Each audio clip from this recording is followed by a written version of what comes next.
Hello everybody, let's have some more news. Villager charged with running down a bicyclist. Wildwood businesses and homeowners are facing a 20% fee hike. Seco wins $100 million in funding, but unclear if it's going to bring relief to our CDDs. A driver who failed to pay child support arrested after a crash in the Villages. The FTC appealing the Villages' victory in non-compete clause battle. A DUI suspect charged 1 year after grandmother killed in a crash in the Villages. Wildwood wastewater treatment plant spills 20,000 gallons due to power outage. Rural residents gear up for another battle to stop development. The Villages is named the best retirement town for America's middle class. Villager refuses to cooperate in prosecution of her son. Convicted felon jailed without bond after nabbed in the Villages. How many holes in ones of golf did we get this week? Letters to the editor. This and more coming up.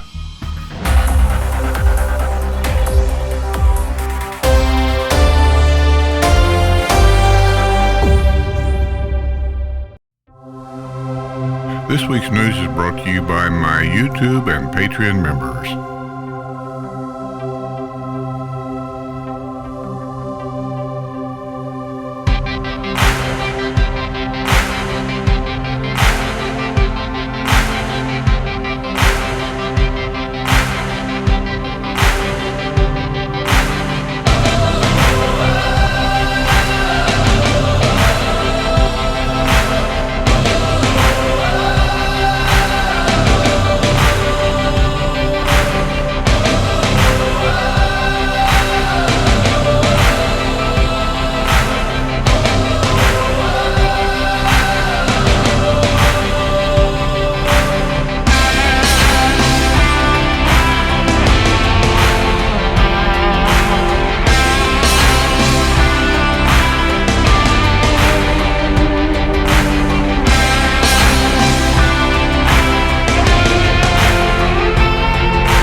Okay, we got some updates. Let's get to them. A drunk driving suspect has been charged nearly a year after a crash killed a grandmother in the Villages. Lisa Marie Kyler, 56, had been driving a Chevy van in October 2023 on Bellmead Circle near Mulberry Grove Plaza when her van was hit by a motorcycle ridden by 56-year-old Gerald Antonio Palamba of Bellevue. Reports at the time said Palamba ran a red light and crashed into the van, which had a green light. Kyler had been traveling with her 8-year-old granddaughter, who was not seriously injured. Kyler was transported by ambulance to UF Health Spanish Plains Hospital in the Villages. She died there from injuries suffered in the crash. Shame. Anyone who knew my mother knows what kind of giving soul she was. She would do anything for the people she loved. Kyler's daughter, Roxanne Afonzi, said at the time of her death, she was the life of the party, and if you were with her, you couldn't help but laugh. Palumbo was also injured and had a lengthy hospitalization. An investigator from the Florida Highway Patrol determined that Palumbo had been driving under the influence at the time of the crash. Palumbo has a previous DUI conviction. He was originally picked up in Lake County and later transferred to the Marion County Jail. Bond was set at $71,000. A home health nurse who allegedly stole $22,000 in jewelry from a villager in her care has entered a plea in the criminal case. Tiffany Megan Mason, 34 of Umatilla, pleaded not guilty this week in Sumter County Court to a charge of theft. She remains free on $2,000 bond following her arrest in July. And that's her update. Here's an update on the Red Lobster building. An opening date has been announced for a restaurant that took over the former Red Lobster restaurant location in the Villages. A grand opening event will kick off at 4 p.m. Tuesday, October 1 at the Tap House Social at Buffalo Ridge Plaza. Red Lobster closed earlier this year. Among the company's struggles, but Fred Kamerpour, who owns and operates several restaurants and country clubs in the Villages, stepped in and introduced a new concept for the location. The restaurant will feature a large selection of craft beers, foods, and sports. According to its website, the new restaurant will be more than just a place to eat. It will offer sports fans and families the chance to come together to enjoy great food and watch games. A villager has refused to cooperate with the prosecutor's office in connection with a felony charge her son had been facing. The prosecutor's office has announced that a charge of battery on a person over the age of 65 will not be pursued in connection with the August 28 arrest of 36-year-old David Meese. The victim has refused to cooperate with the prosecution. Without her cooperation, the state is unable to prove this case beyond a reasonable doubt, said State Attorney William Gladson, said in an announcement of no information. Meese had been staying with his mother in the village of Valley Verde, but was very verbally abusive, prompting his mother to ask him to leave, according to the arrest report from the Lady Lake Police Department. When the Illinois native refused to leave, his 73-year-old mother picked up the phone to call 911. An argument erupted, and Meese slapped his mother on the cheek. She dropped the phone, and Meese took it and hit it. So there's that update.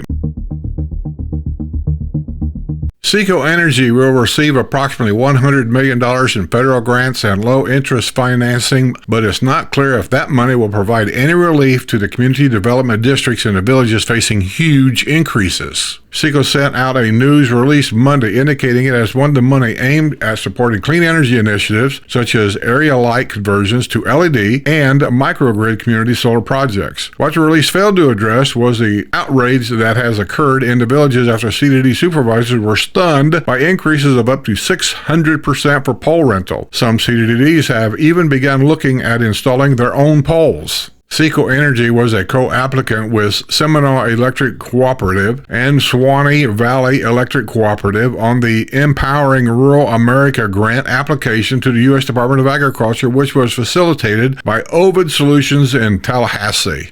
This is a monumental investment for our cooperative and its members, said Seco Energy CEO Curtis Wynn. With these grant dollars, we'll be able to transform our system's long-term sustainability and adopt clean energy projects that otherwise might have been out of reach. Among other system-wide efficiency projects, Seco Energy will construct 3 solar microgrids with battery energy storage that will generate about 6.6 megawatts of clean renewable energy. Megawatts.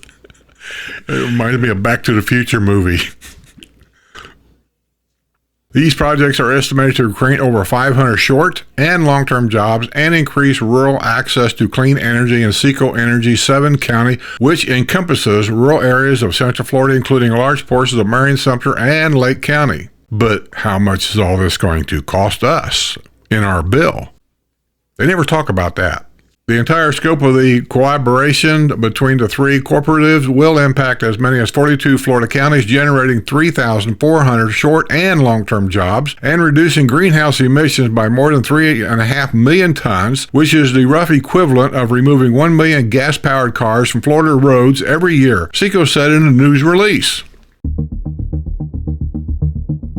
A man living with his parents in the villages was arrested with his gal pal after a traffic stop led to the discovery of drugs. David Cameron Donofrio, 54, who lives at 2714 Castillo Drive in the village of Santo Domingo, was driving a blue Ford pickup at about 1:30 a.m. Sunday when he was caught traveling at 30 miles per hour in a 45-mile-per-hour zone on U.S. Highway 27 and 441. Due to the suspicious low speed, an officer conducted a traffic stop at the racetrack gas station. A canine unit was summoned to the scene of the traffic stop, and the dog alerted on the pickup, leading to the discovery of drugs. Donofrio, a New Jersey native with a history of prior arrest, was arrested on charges of possession of cocaine, fentanyl, marijuana, as well as a charge of possession of drug paraphernalia. A female passenger, 53-year-old Marjorie Martinka, who lives on the historic side of the villages, was arrested on charges of possession of marijuana and possession of drug paraphernalia. The Pennsylvania native has also been previously arrested. Both were taken into custody and booked at the Lake County Jail. So if you know this lady, I'd say just beware. Pick your friends wisely. A man whose driver's license was suspended after he failed to pay child support was arrested after a crash in the Villages retirement community, and he didn't pay child support. Let's see what else is going on here. Anthony Christopher Manfresca, 23, a resident of Spring Arbor Village. Spring Arbor is another family area. It seems like whenever the Villages is building anywhere, they always build these family areas and say they have to have them because they need those people to work for the companies that the Villages has for our best use. Well, the problem is 15, 20 years later, when the Villages moves on to other areas to build, the people in there, they quit. They've been here 10 years, 5 years, whatever. They quit. Once they quit, they still own that house. You can't make them sell. You can't make them go out. This is not a communistic community. And the owner can sell the house if he wants to, probably to anybody he wants to. And that's what happened at Spring Arbor. And there's I think Buffalo Ridge, and there's 2 other ones besides the one they got down called Middleton. And they're just full of, one of them's got sexual predators that living in it. They sell them to anybody they want to, and there's no stopping that. So that's what I've got against these so-called family communities. That's an excuse they use to get permission to build them and it sells houses. That's it. That's the bottom line. It sells houses. And 15 years from now, check back at Middleton and see how it's going. Anthony Christopher Manfresca, 23, a resident of Spring Arbor Village, was involved in a traffic crash shortly before 11 a.m. Saturday at Buena Vista Boulevard and Bailey Trail near the entrance of the village of Sunset Point. Manfresca handed a valid South Carolina's driver's license to the deputy investigating the crash. But the deputy found that Manfresca has a Florida driver's license which has been suspended due to a failure of paying child support. Manfresca was arrested on a charge of driving on a license from another state at a time when his Florida license was suspended. He was taken into custody and booked at the Sumter County Detention Center. A convicted felon nabbed recently in the Villages has been hauled back to Lake County. Lonnie Andus Cantrell, 67, of Lady Lake, was being held without bond this past weekend at the Lake County Jail on a probation violation. He was transferred there from the Sumter County Detention Center, where he had been since his arrest in the village of Tall Trees. Cantrell's had numerous drug and drinking-related arrests, including a December 2022 arrest in Wildwood on his birthday. He has had 3 drunk driving arrests in Michigan and 1 in Honolulu.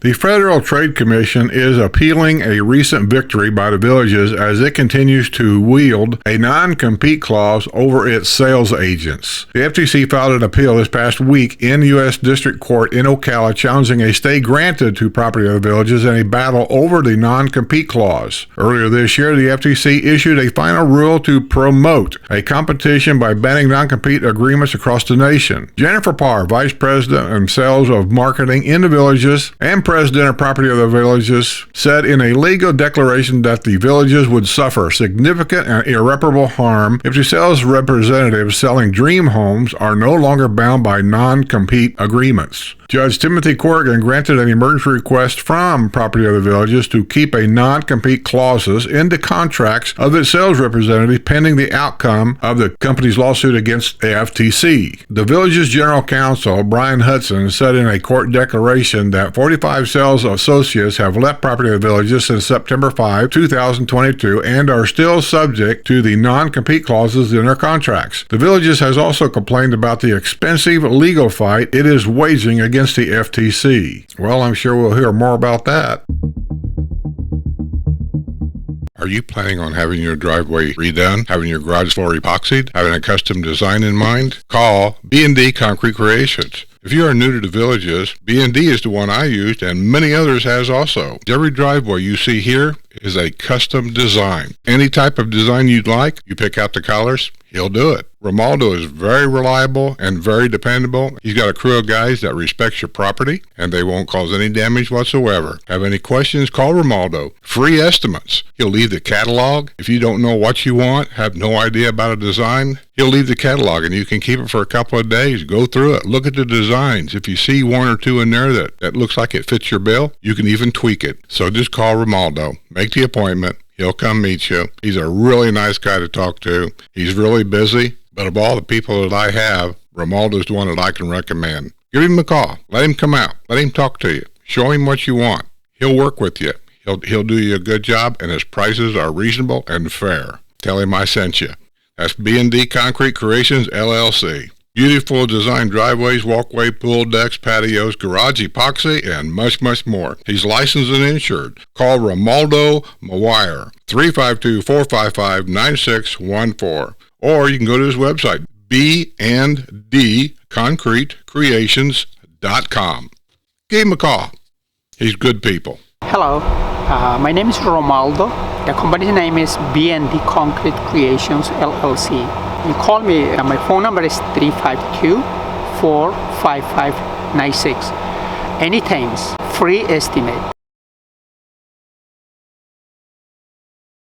A woman was arrested with methamphetamine allegedly purchased on the historic side of the Villages. Brandy Elaine Carroll, 40, of Weirsdale, was a passenger in a wee hours Friday in a green lifted Ford 250 truck with illegally tinted windows, which had been traveling in the 1700 block of West Swartz Boulevard, according to the arrest report from the Lady Lake Police Department. The report noted that the officer suspected an occupant of the truck was possibly purchasing narcotics from a nearby residence. I wonder who that may be.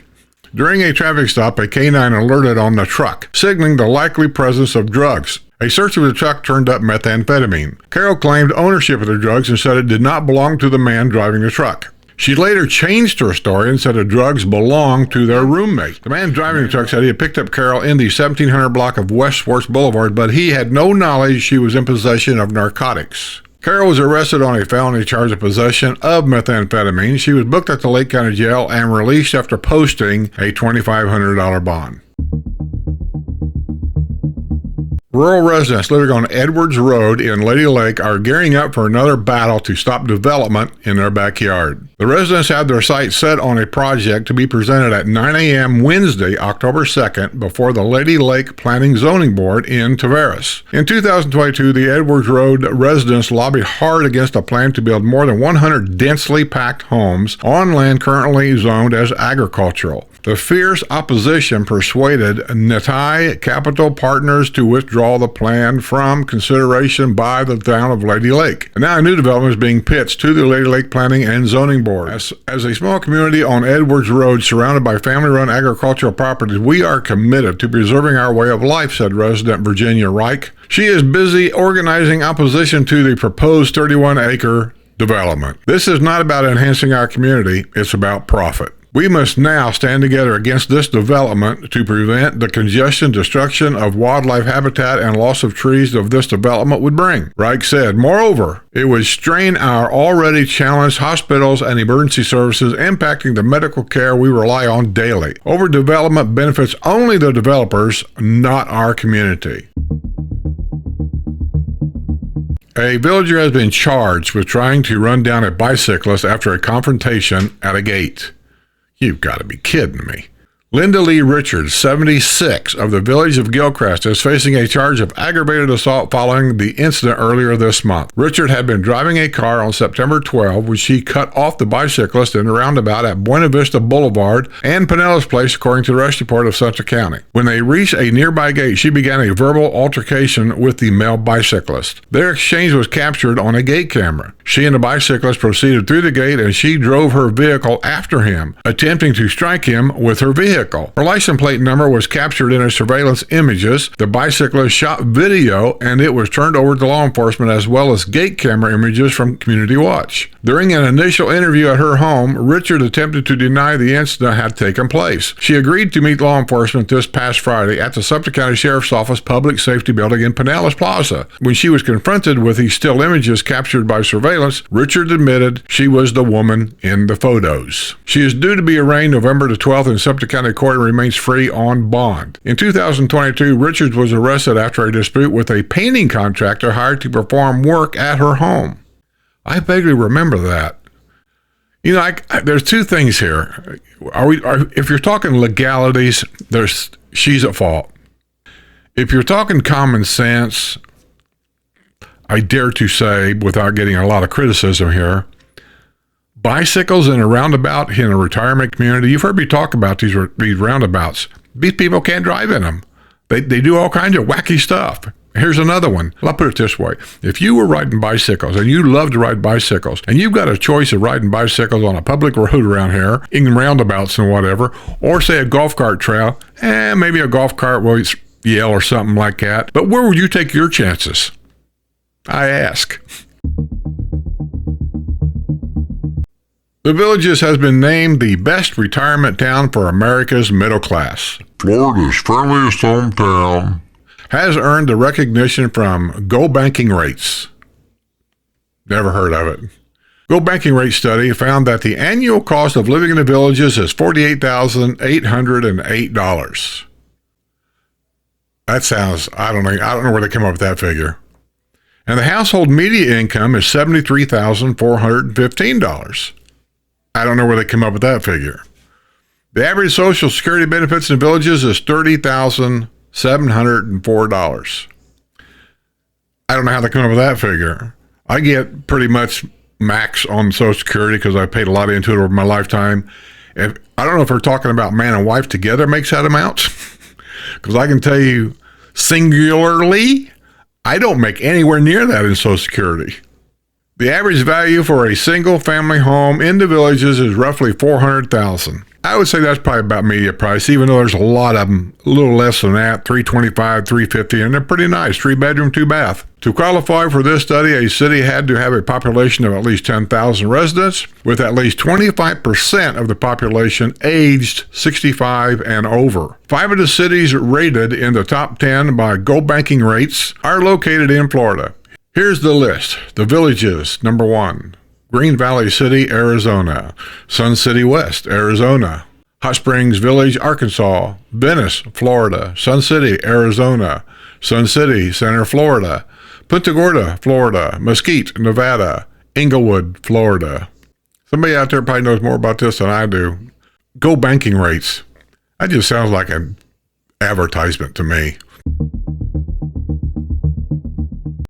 The city of Wildwood's wastewater treatment plant lost power during Hurricane Helene, leading to a spilling of 20,000 gallons of wastewater. The power outage occurred at about 2 a.m. Friday, according to a report from Sumter County. Wildwood has been racing the clock to build a new $150 million wastewater treatment plant to try to keep pace with the rapid population growth. County officials also reported that 2 shelters were open due to Hurricane Helene. Am I saying it right, or is it Helena? A special needs shelter at the Wildwood Community Center had 10 residents, while a general shelter at the Sumter County Fairgrounds had 50 residents and a dog. As Wildwood works to expand its wastewater treatment capacity, homeowners and businesses face a 20% fee hike. Homeowners who are the lightest users will pay a base rate of $26.99 monthly, while the heaviest commercial and industrial users will pay $2,059. Commissioner gave final approval Monday night to wastewater and water rate hikes, a property tax rate of $2.83 per 1,000 assessed value, and a $274.2 million budget, all effective October the 1st. Wastewater rates are expected to rise 20% for 3 more years and help finance a $146 million wastewater treatment plant. So you're going to get a 20% raise every year for 3 years. That's a 60% hike in rate by the time they get done. Water rates will go up 5.3% based on the Consumer Price Index. Property owners also face a modest tax increase. Even though the city's tax rate is the same as this year, it is 6.75% higher than the rollback rate of $2.65 per 1,000 assessed value. The rollback rate is the amount needed to collect the same amount of revenue as the prior year, excluding new construction. An amount above the rollback rate is viewed as an increase, but Mayor Ed Wolf said property owners will be paying the same amounts as this year in city taxes if values stay the same. These politicians, man, they can double talk. Jeez. Due to construction of the wastewater treatment plant, spending will rise 23.8% over this year's budget. The city has budgeted $63.8 million on construction and engineering for the new plant next year. Most of the total cost will be covered by $90 million in revenue bonds. When construction is finished, the new plant and the renovated old plant will handle up to 5.5 million gallons daily. Expanding capacity was needed due to Wildwood's rapid growth. The city has doubled its population population to more than 30,000 over the past 4 years due to home construction in the villages of Southern Oaks, apartment projects, and new businesses. The city will collect $18.5 million in property taxes this year, up from $16.4 million. Besides the wastewater treatment plant, the budget includes $13 million to improve Millennium Park, as well as drainage improvements and downtown upgrades. More than a dozen employees will be added, including 6 police officers. Okay, how many holes-in-ones of golf did we get? Tim Doyle of the village of Dunedin scored his 3rd hole-in-one while playing in the 10th annual 911 tournament supporting local veterans and first responders. He got his hole-in-one at hole number 6 at Redfish Run Executive Golf Course. Well, congratulations on your hole-in-one, Tim. How about a couple letters to the editor? To the editor, it has just come to my attention that as of October 1, 2024, all the gatekeepers in the villages will no longer be available between midnight and 6 a.m. I've also heard that if enough people were to complain, they would not go through with the plan. So far, very few people know about it or have called to object. It's very important to voice your opinion because most robberies in homes are after midnight. Please do your due diligence. Once they put it in place, it will be hard to undo. That's sent in by Linda Moretta from the village of La Belle. And she's exactly right. Call. Raise Cain. Call your district supervisor. Call the village's office. Call everybody and just raise Cain. Tie up the lines where they can't even use the phones anymore. That's the only way you're going to stop it. Thanks, Linda. I know who you are. To the editor, I would like to say one thing. The courses in the villages do get a lot of play. In my opinion, if you do better maintenance during the week, you wouldn't have to spend millions of dollars tearing apart golf courses all the time. Like double seating areas. Water the greens more often. I have seen new patches put in around tee boxes and other places on the courses, and it looks good. I go back 8 or 9 days later to play, and it's all dead. Brown patches of grass. Big brown spots on the green. You need to water more. I came down to visit 6 or 7 years ago, and the courses were 100% better than they are now. So what happened? You want us to take pride in our property. How about you take pride in some of your courses? When I have friends come down for 3 or 4 days, I take them outside the villages to play. Better courses, cheaper, and a little more fun. That's sent in by Dorian Godderfrenson. I hope I'm saying that right. Dorian Godderfrenson, the village of Orange Blossom Hills. Well, Dorian, I can't disagree. The maintenance, I know it's tough, but I think a lot of the problem is, and this is just me, it's labor. I don't know if they hire 15 different companies and they have a handful of golf courses to take care of each one of those companies, or do they hire one company to cover all the golf courses? Do they give them a limited budget? I don't know. But you're right. There's definitely a problem with maintenance on golf courses. It got to its worst, I think, last year, and then they made some changes. I think they're starting to open most of them back up now, just in time for snowbird play. We'll see. Time will go on, and we'll see. Okay, well, I think that's going to be it for the news this week. We appreciate all of you for watching us. And if you'd like to support the channel in any way, there's several ways to do it, but the one way, that's the easiest way probably, is just become a Patreon member. Links are in the description below. And for $2 a month, that's the cheapest you get in. It's $2, $5, $10, $15, and $25. So if you get in at $2, you're going to get a lot on there. I'm going to send you a free link to our Discord page, and on my Discord page is our members and members only. Nobody else is allowed to be on there. People get on there and they share pictures of where they've been, what they're doing, where they're at. They talk about the villages, different restaurants, which one's better, which one's not, and so forth and so on. I saw a bunch on there the other day to leave a comment about getting together and having dinner somewhere, and there was probably a bunch of them that showed up. I think there's a total for about somewhere like 180 or something like that members on there now. So there's quite a few people on there. They're not on there 24/7. The channel's available for you 24/7. Everybody's not on there 24/7. I'm not on there near as much as I used to be because I got all this I got to do, and I'm in the middle of a bunch of stuff to get done. You know, go there, enjoy it. We appreciate it.